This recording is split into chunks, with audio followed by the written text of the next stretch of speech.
Какво е важно да знаем за електрическите четки? Електрическите четки имат много добра почистваща способност, тъй като те трептят с много голяма честота и интензивност, каквито не може да се постигне при почистването с ръчна четка. По този начин трептенията завихрят паста, въздух и вода около зъбите и така почистването е много по-ефективно.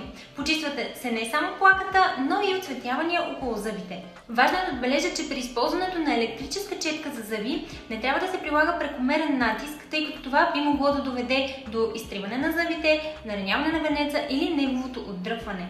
Ето защо трябва да съобразим твърдостта на четката и интензитета на трептенията, с които почистваме. Движенията трябва да са пасивни, а не активни, като целта е да поставим четката около всяка повърхност на всеки зъб, при което тя ще действа в конкретната зона. Независимо дали избираме електрическа или ръчна четка за зъби, почистването на зъбите ще бъде ефективно, ако се прави с правилна техника, достатъчно време, около 2-3 минути, всяка сутрин и вечер след хранене.